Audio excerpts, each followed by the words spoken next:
मैं हमेशा की तरह ही पूरी सावधानी से भगवान का नाम लेता हुआ बस चला रहा था। पता नहीं मैं उस मनहूस चट्टान को कैसे नहीं देख पाया। मैं सच में हैरान हूँ। नंदी कभी भूतों और आत्माओं को नहीं मानता था। बचपन में भले ही उसे भूतों की कहानियां सुनना अच्छा लगता होगा, आगे चलकर उसके परिपक्व मन ने कहा कि ये ऐसे लोगों की कपोल कल्पना होते हैं जिनके दिमाग का तर्क से कोई वास्ता नहीं होता। लेकिन इस वक्त भयंकर सुनसान जगह पर खूब अंधेरी रात में गहरी खाई से गरजती नदी की डराने वाली आवाज और उन लोगों की भटकती आत्माओं का ख्याल जिनकी इस इलाके में असामयिक मौत हो गई थी, सब मिलकर उसे अंदर तक कपकपा रहे थे। इसके बावजूद साहस दिखाते हुए उसने भय की इस वजह को बकवास बता दिया। मैं मानता हूँ कि ऐसी दुर्घटनाएं दुखी कर देती हैं, खास तौर पर उन्हें जो अपने प्रियजन खो देते हैं, लेकिन मरने वालों की आत्माएं भटकती हैं।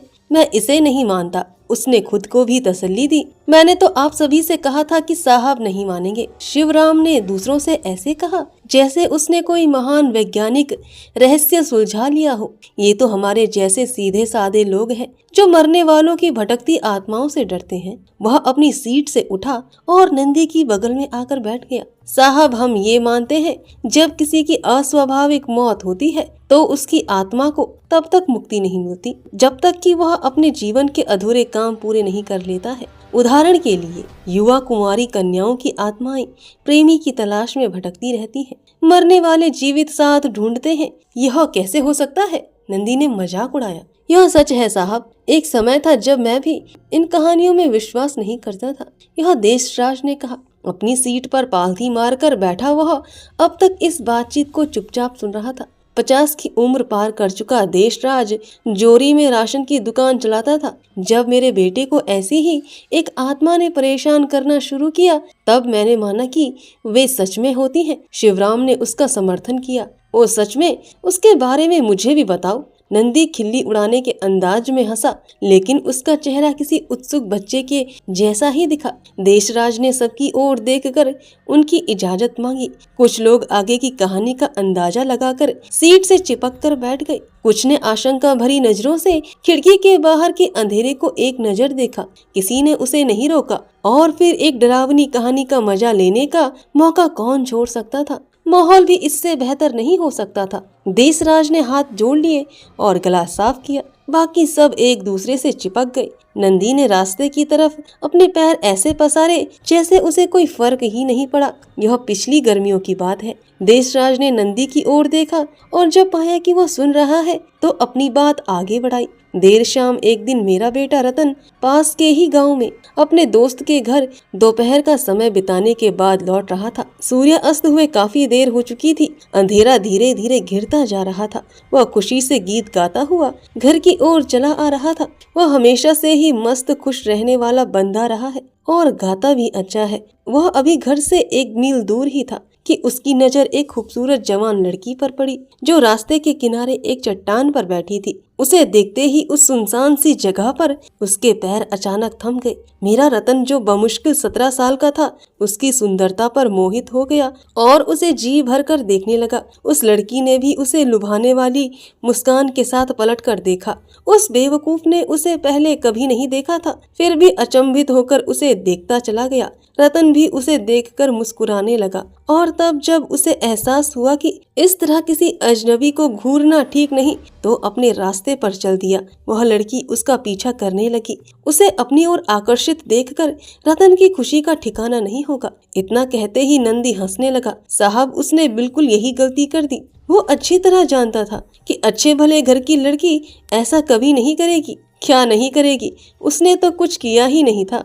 नंदी ने आंखें चौड़ी करते हुए पूछा और फिर खुद को एक सयाना समझने वाली मुस्कान उसके चेहरे पर तैर गई। देशराज को यह बात पसंद नहीं आई। सबसे पहले तो उतनी देर गए वह उस सुनसान जगह पर अकेली नहीं होती और फिर किसी अनजाने पुरुष को देख उसे घूरना चाहिए था। नहीं, बिल्कुल नहीं। हमारी लड़कियों को शालीनता की शिक्षा दी जाती है। उसने समर्थन के लिए आसपास देखा तो दूसरों ने हामी भर दी। मेरा जवान बेटा इस बात को समझ नहीं सका। शायद वह सोच ही नहीं पाया। उसे लगा वह एक अलबेला नौजवान है, जिसे देखकर एक खूबसूरत जवान लड़की मोहित हो गई है। खुद में उसकी दिलचस्पी से वह फूला नहीं समा रहा था। स्वाभाविक है, नंदी मुस्कुराया। कुछ खांसने लगे तो कुछ खिलखिलाए, और यह बात देशराज को थोड़ी चुभ गई। नहीं साहब, आप पहले पूरी बात तो सुन लीजिए। अच्छा ठीक है, सुनाओ, मैं बीच में नहीं बोलूंगा, नंदी ने अपनी उंगली होंठ पर रखते हुए कहा। देशराज ने गहरी सांस ली और फिर आगे कहा। वह लड़की उसका पीछा करती रही। मेरा लड़का उसे आकर्षित देखकर इतना खुश था कि उसे मुड़ मुड़ कर देख रहा था। 3 या 4 मोड़ तक उसने उसका पीछा किया और फिर अचानक गायब हो गई। इस पल वह उसके पीछे थी, अगले ही पल वहाँ कोई नहीं था। अपनी बात का सुनने वालों पर असर देखने के लिए रात को कोई घूमने वाला जानवर एकदम पास ही हूंकता सुनाई दिया। तुरंत सबकी नजरें दरवाजे की तरफ चली गई। दिल की धड़कनें तेज हो गई। देशराज ने चुप्पी तोड़ी। रतन आसपास देखने लगा। यह देखने के लिए कुछ मोड़ पीछे भी गया कि वह कहाँ गायब हो गई। उसे कोई भी नहीं मिला, न यहाँ न वहाँ। आखिरकार उसके दिमाग की बत्ती जल गई। इसका एहसास होते ही उसने शायद किसी भूत को देखा था। उसके होश उड़ गए और वह भागा भागा घर पहुंचा। घर पर उसने इस घटना के बारे में किसी को कुछ नहीं बताया।